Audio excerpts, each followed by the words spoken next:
ओम नमो भगवते वासुदेवाय। नमस्कार दोस्तों, मैं करुणा और जगत जननी की कृपा यूट्यूब परिवार में आप सभी का स्वागत करती हूँ। आज मैं आपके सामने पद्मिनी एकादशी की व्रत कथा प्रस्तुत करने जा रही हूँ। अर्जुन ने कहा, हे भगवान, अब आप अधिक मास, मलमास, पुरुषोत्तम मास की शुक्ल पक्ष की एकादशी के विषय में बताएं। उसका नाम क्या है तथा व्रत की विधि क्या है, इसमें किस देवता की पूजा की जाती है और इसके व्रत से क्या फल मिलता है।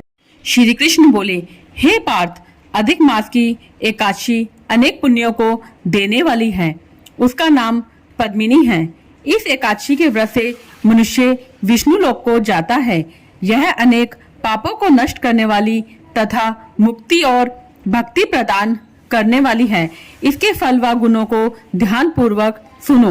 दशमी के दिन व्रत शुरू करना चाहिए। एकादशी के दिन प्रातः नित्य क्रिया से निर्वृत्त होकर पुण्य क्षेत्र में स्नान करने चले जाना चाहिए। उस समय गोबर, मृतिका, तिल, कुश तथा आमल की चूर्ण से विधि पूर्वक स्नान करना चाहिए। स्नान करने से पहले शरीर में मिट्टी लगाते हुए उसी से प्रार्थना करनी चाहिए। हे मृतिके, मैं तुमको नमस्कार करता हूँ। तुम्हारे स्पर्श से मेरा शरीर पवित्र हो।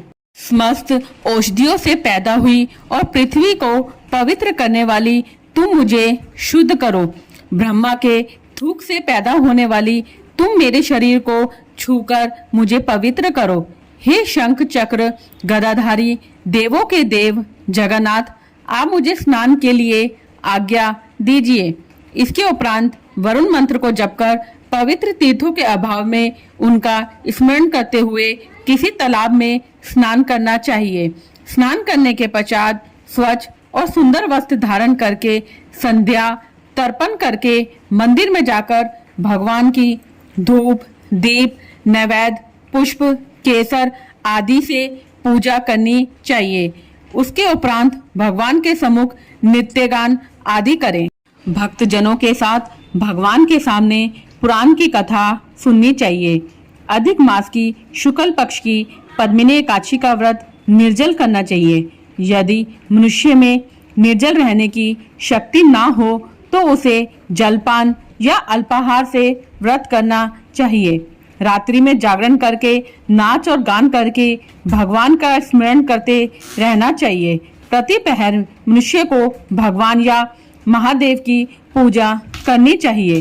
पहले पहर में भगवान को नारियल, दूसरे में बिल्व फल, तीसरे में सीताफल और चौथे में सुपारी, नारंगी अर्पण करना चाहिए।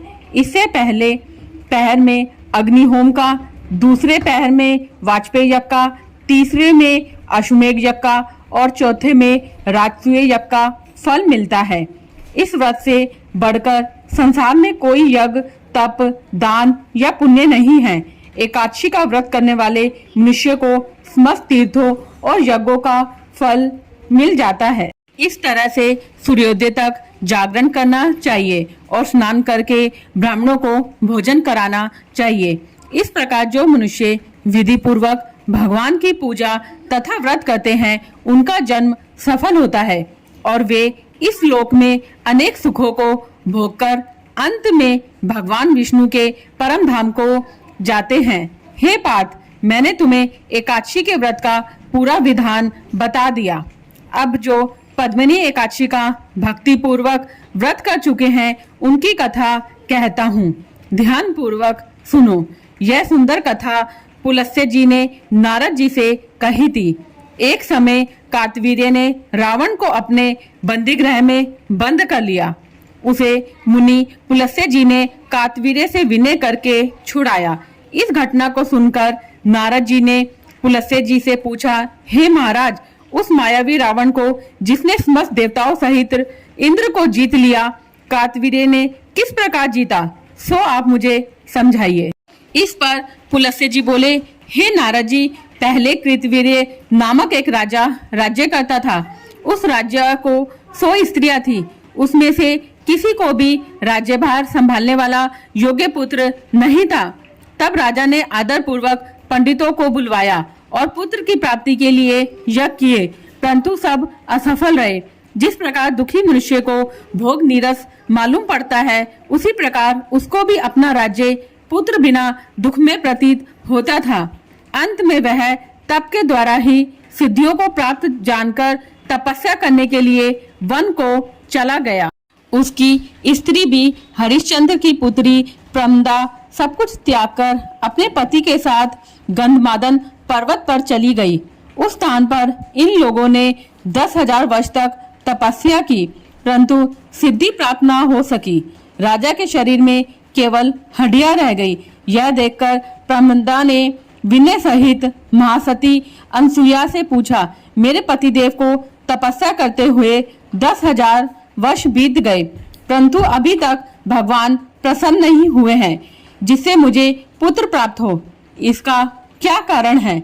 इस पर अनसुईया बोली कि अधिक मास मल मास में, जो कि 36 महीने बाद आता है, उसमें 2 एकादशी होती है। इसमें शुक्ल पक्ष की एकादशी का नाम पद्मिनी और कृष्ण पक्ष की एकादशी का नाम परमा है।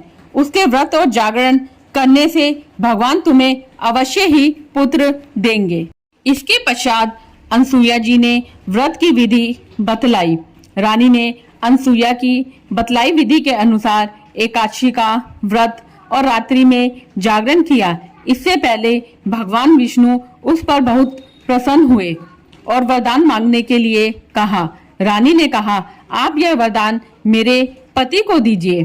प्रमदा का यह वचन सुनकर भगवान विष्णु बोले, हे प्रमदे, मलमास मुझे बहुत प्रिय है, उसमें भी एकादशी तिथि मुझे सबसे प्रिय है। इस एकादशी का व्रत तथा रात्रि जागरण तुमने विधि पूर्वक किया, इसलिए मैं तुम पर अत्यंत प्रसन्न हूँ। इतना कहकर भगवान विष्णु राजा से बोले, हे राजेंद्र, तुम अपनी इच्छा के अनुसार वर मांगो, क्योंकि तुम्हारी स्त्री ने मुझको प्रसन्न किया है। भगवान की मधुर वाणी सुनकर राजा बोला, हे भगवान, आप मुझे सबसे श्रेष्ठ, सबके द्वारा पूजित तथा आपके अतिरिक्त देव, दानव, मनुष्य आदि से अजय उत्तम पुत्र दीजिए। भगवान तथास्तु कहकर अंतर्ध्यान हो गए। उसके बाद वे दोनों अपने राज्य को वापस आ गए। उन्हीं के यहाँ कार्तवीर्य उत्पन्न हुए थे। वे भगवान के अतिरिक्त सबसे अजय थे।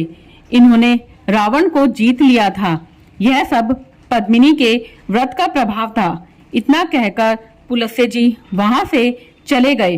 भगवान श्री कृष्ण ने कहा, हे पांडुनंदन अर्जुन, यह मैंने अधिक मास, मलमास, पुरुषोत्तम मास के शुक्ल पक्ष की एकादशी का व्रत कहा है। जो मनुष्य इस व्रत को करता है वह विष्णु लोक को जाता है। बोलो विष्णु भगवान की जय। जय श्री राधे कृष्णा। जगत जननी की कृपा आप सभी पर बरसती रहे। धन्यवाद।